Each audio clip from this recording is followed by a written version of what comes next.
좋은 저녁입니다, 여러분. 오늘은 목의 움직임에 제한이 있는 모든 분들을 유튜브 화면 앞으로 초대합니다. 목의 통증, 목의 긴장, 그리고 두통과 어지러움까지도 포함됩니다. 손의 저림도 마찬가지입니다.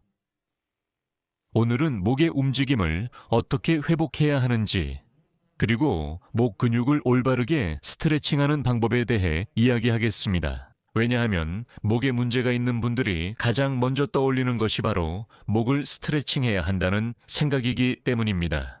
왜냐하면 긴장이 느껴지면 가장 먼저 해야 할 일이 스트레칭이라고 많은 분들이 생각하시지만 이것은 잘못된 생각입니다. 하지만 여러분은 멈추지 않고 계속 스트레칭을 하시겠죠. 그래서 여러분께 정확하게 어떻게 스트레칭을 해야 하고 어떤 근육을 늘려야 하는지 보여드려야 합니다. 여러분이 할 수 있는 가장 나쁜 일은 바로 이렇게 목 뒤쪽을 스트레칭하는 것입니다.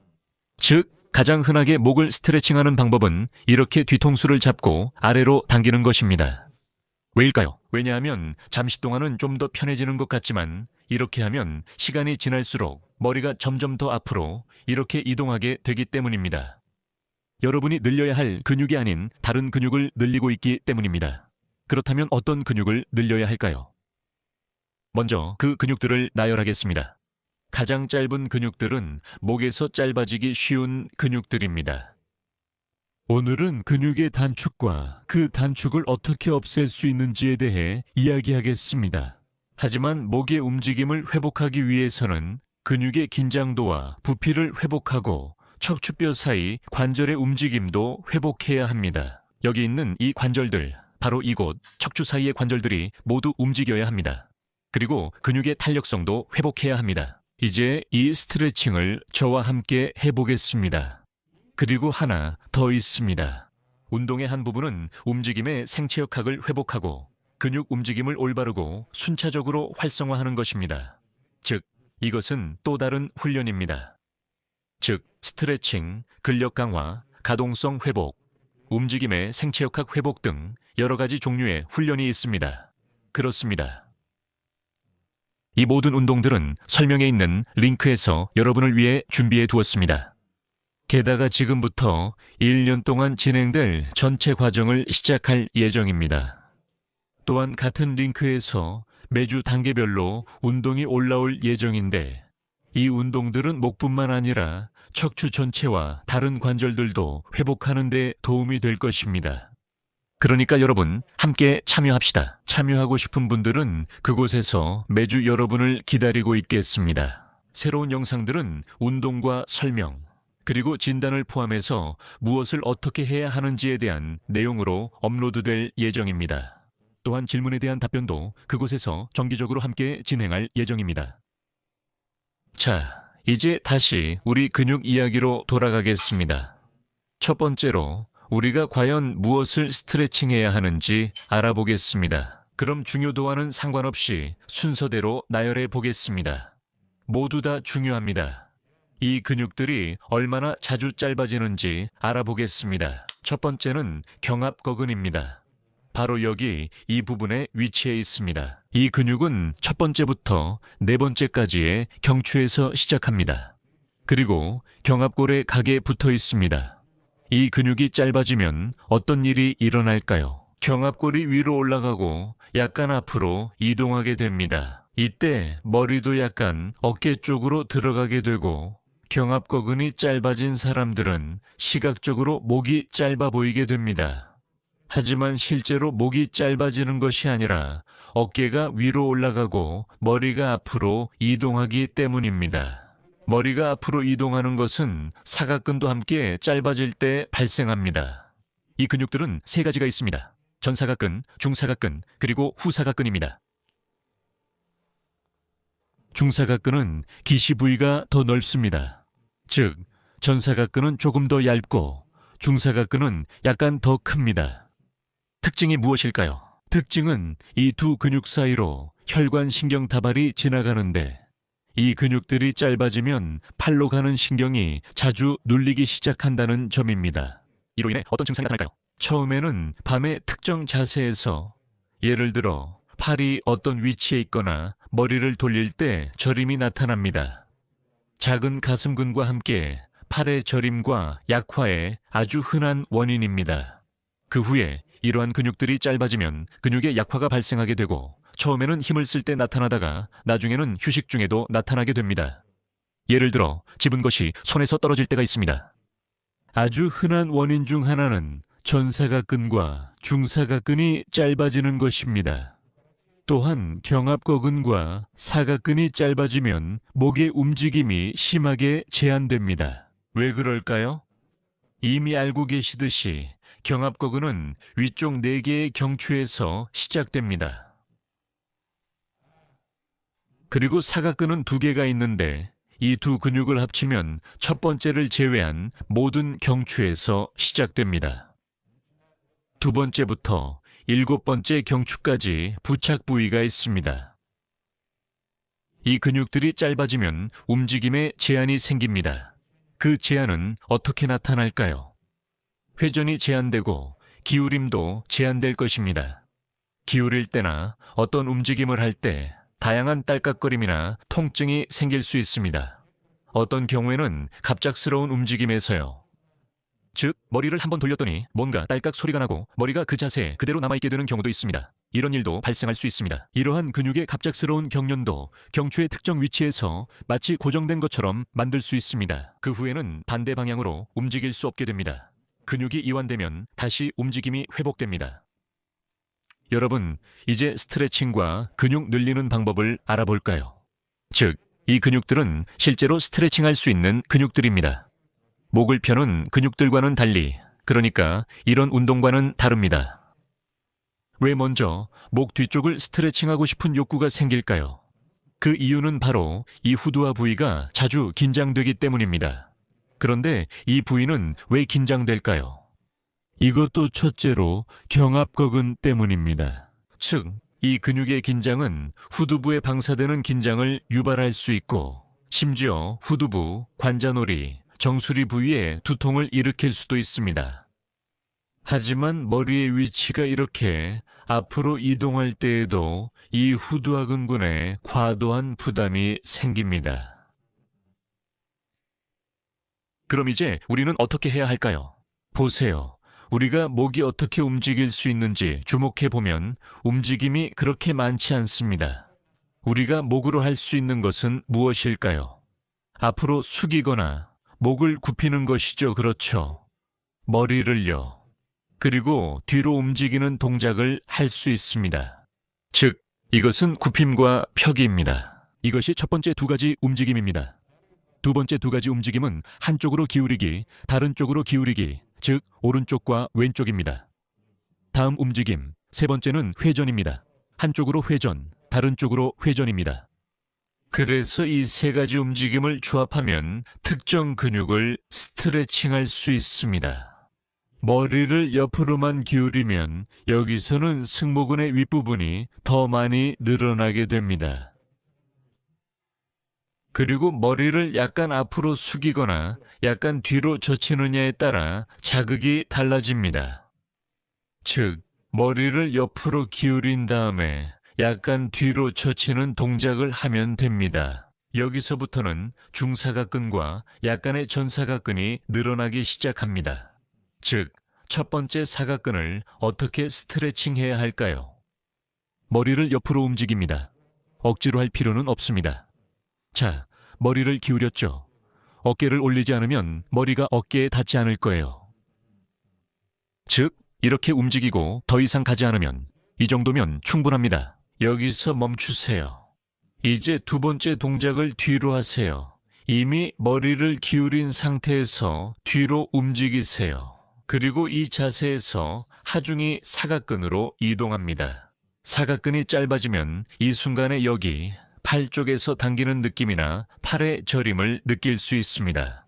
그리고 만약 목 디스크가 있다면 이런 자세에서 날카로운 통증이 있을 수 있습니다. 이때도 멈추세요. 이 운동은 당신에게 맞지 않습니다. 이것은 바로 근육이 짧아진 분들을 위한 것입니다. 급성 디스크식이나 심한 디스크가 있을 때는 스트레칭을 하는 것이 바람직하지 않습니다. 그럴 때는 근육을 강화하는 것이 더 필요합니다. 이것도 앞으로 함께 해볼 예정입니다. 자, 첫 번째입니다. 머리를 기울이고 뒤로 움직임을 해줍니다. 즉, 턱을 들어 올리는 것처럼 해주세요. 모든 동작은 통증이나 불편함이 없도록 해야 합니다. 움직임의 범위는 정해져 있지만 그 범위 내에서 아무런 통증이 없어야 합니다. 약간의 당김이 느껴져야 합니다. 이 운동에서는 강한 당김이 있어서는 안 됩니다. 근육이 최대한으로 늘어나도록 억지로 하려고 하지 마세요. 첫날에는 약간 더 당기는 느낌이 들 수 있지만 다음 날에는 그 느낌이 줄어듭니다. 당김을 더 강하게 하려고 하지 마세요. 가볍고 약간의 당김만으로도 충분합니다. 특히 처음 시도할 때는 더욱 그렇습니다. 그러니까 이것이 우리가 함께한 첫 번째 단계입니다. 기울이기와 펴기입니다. 두 번째 방법은 먼저 위로 움직인 다음 기울이기를 시작하는 것입니다. 여기서는 앞쪽 사각근이 더 많이 당겨질 것입니다. 즉, 차이점은 먼저 당기고 그 다음에 펴면 여기서는 중간 사각근이 더 많이 늘어나게 된다는 점입니다. 그리고 먼저 펴고, 왜냐하면 여기서는 가동 범위가 더 넓기 때문인데 그 다음에 기울이기를 시작하면 앞쪽 사각근이 더 많이 늘어나게 됩니다. 그렇습니다. 하지만 이때 어깨를 들지 않도록 주의하세요. 이 근육들의 또 다른 특징은 무엇일까요? 바로 이 근육들이 갈비뼈에 붙어 있다는 점입니다. 첫 번째 갈비뼈에는 앞쪽과 중간 사각근이 붙어 있습니다. 그리고 두 번째 갈비뼈에는 뒤쪽 사각근이 붙어 있습니다. 그리고 이 근육들은 갈비뼈의 움직임에 관여합니다.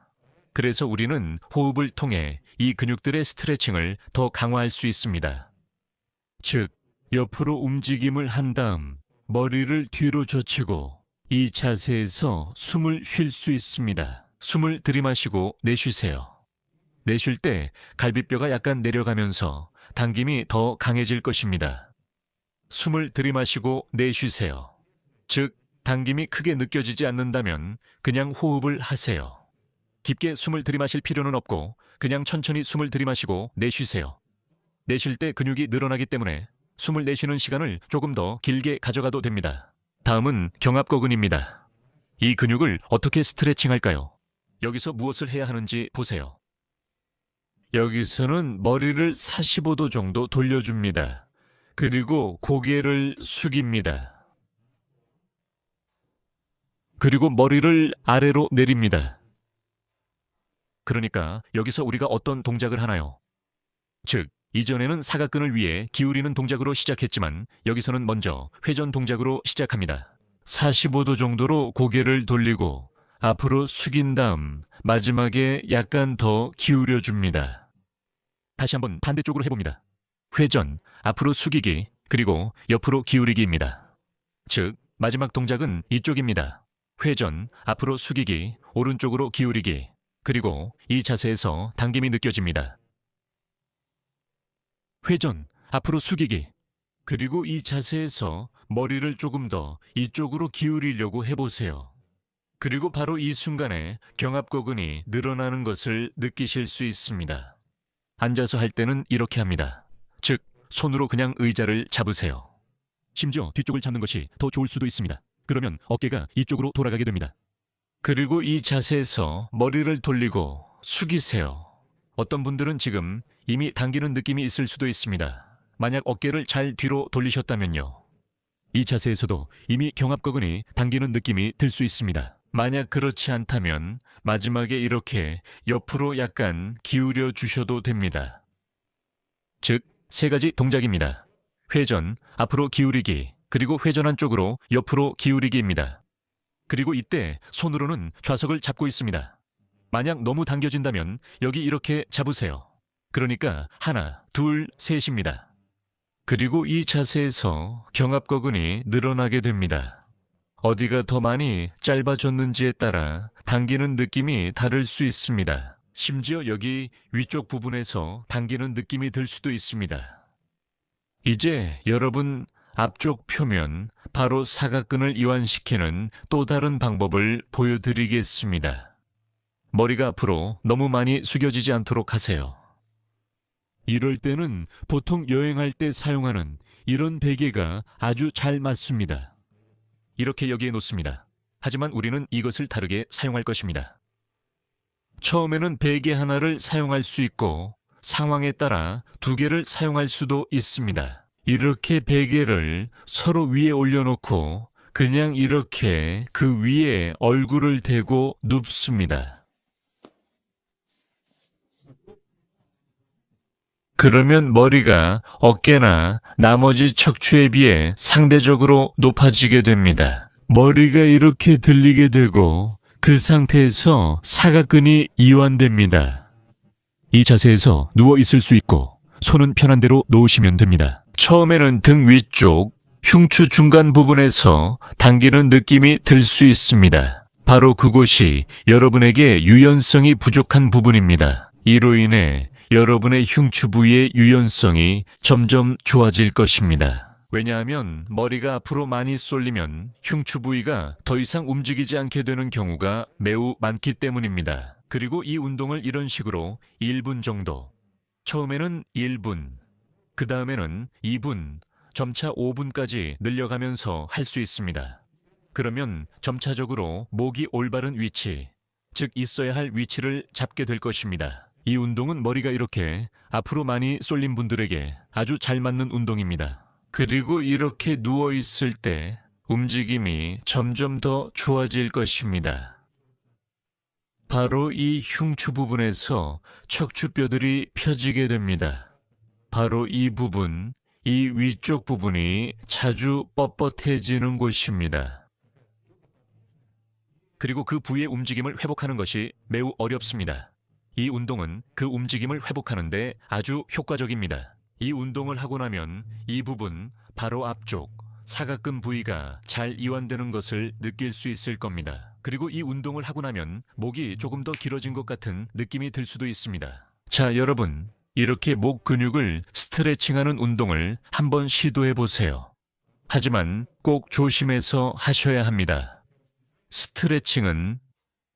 반드시 근육 스트레칭은 근육 강화 운동과 척추 사이 관절의 가동성 회복과 함께 병행해야 합니다. 그리고 이 운동들은 다시 한번 설명란의 링크에 준비해 두었습니다. 가서 꼭 확인해 보세요. 이 운동들을 병행하면 가동성이 훨씬 더 잘 회복됩니다. 근육이 반드시 강해야 하기 때문입니다. 아무것도 저절로 짧아지지 않고 항상 어디선가 약해지기 때문에 단축이 일어나는 것이고 다른 근육이 그 부담을 대신하게 되는 것입니다. 자, 여러분, 다음 영상에서 또 만나요.